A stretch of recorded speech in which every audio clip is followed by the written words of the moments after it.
Então, agora nós vamos destrinchar detalhadamente a fisiopatologia da degeneração da coluna.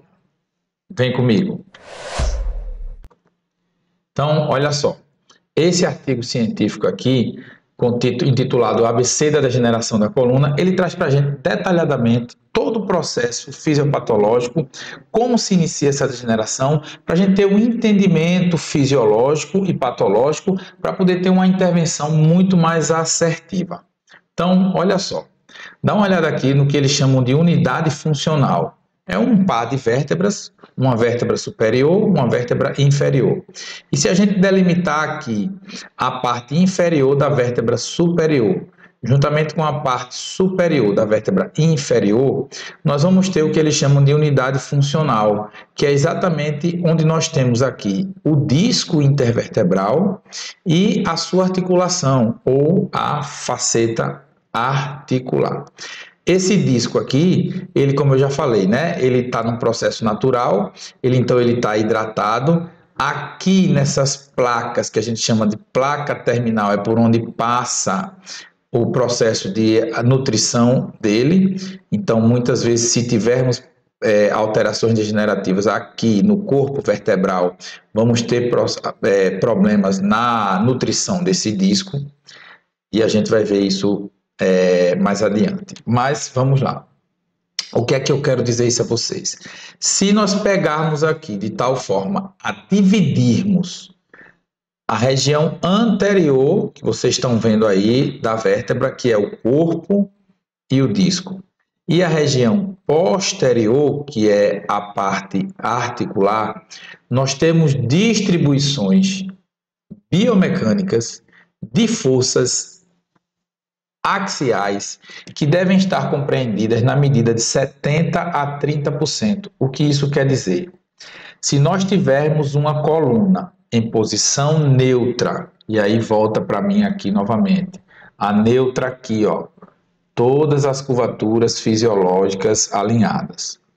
Nessa posição, a distribuição de carga axial tende a ser 70% no compartimento anterior e 30% no compartimento posterior. Isso é o fisiológico que essa coluna suporta. Então, alterações nessas curvaturas vai trazer alterações nessa distribuição de carga, levando, obviamente, a sobrecarga em áreas em detrimento das outras áreas. E aí é onde nós vamos ter o que a gente chama de início de processo degenerativo. Então, a degeneração, ela vem através de alguns fatores. Um deles é um processo metabólico, que aí já seria uma doença pré-instalada, uma doença sistêmica ou autoimune. Isso à parte, nós temos processos mecânicos, que é exatamente onde eu voltei a falar. É a distribuição de cargas ou desalinhamento de musculatura. Etiologicamente, nós vamos ter microtraumas mecânicos que vão sendo, ao longo do tempo, ocasionados e que vão levar um macrotrauma, ou seja, durante muito tempo você vem distribuindo essa carga axial, que seria 70-30, de forma errada, e isso vai gerando microtraumas e, ao longo do tempo, gera um grande trauma. E quais são os elementos que vão ser traumatizados? Disco, ligamento, articulação e o próprio osso. E cada um vai ter a sua contribuição dentro da coluna. O disco, por exemplo, ele vai desidratar. O ligamento, ele pode ficar edemaciado. A articulação, ela pode hipertrofiar por uma artrose facetária e evoluir para dentro do canal.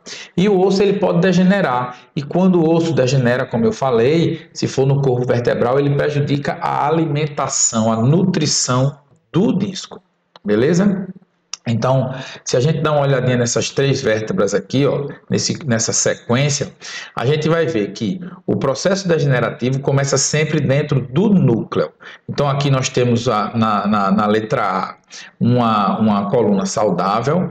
Aqui, quando a gente vê na segunda letra B, nós já vemos aqui anormalidade se estendendo para o anel fibroso. Então esse anel ele começa a rachar e vejam que o material do núcleo começa a caminhar no sentido dessa fissura, que é a localização posterior em sentido do canal, do forame vertebral.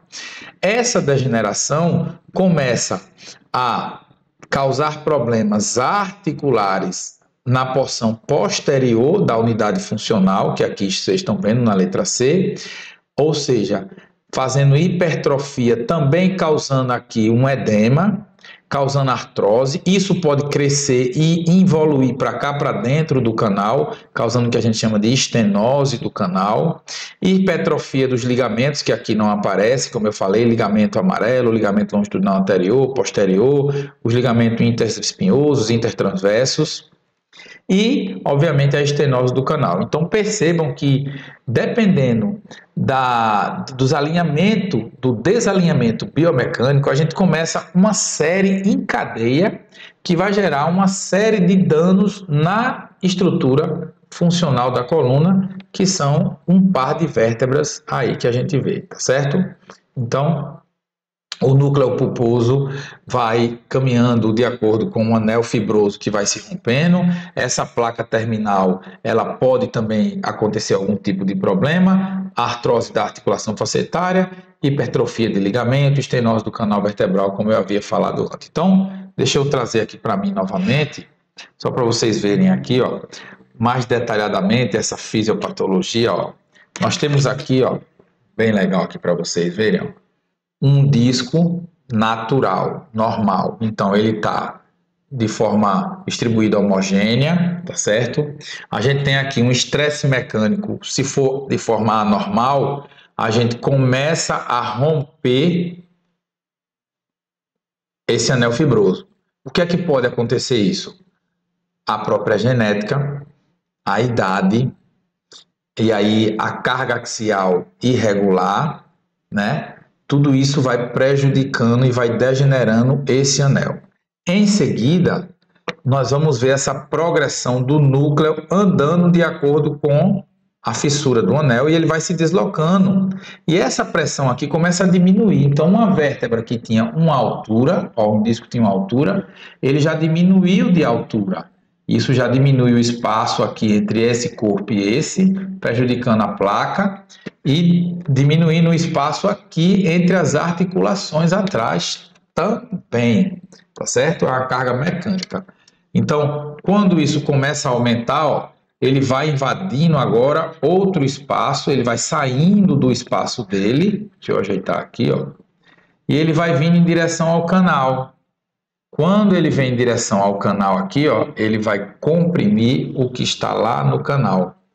Então, ele vai progredir através dessa fissura até que ele não tenha mais nada aqui dentro dele, porque ele vai sair, vai extravasar. Aí aqui já é uma hérnia, aqui ainda é abaulamento, tá, gente? Aqui é hérnia.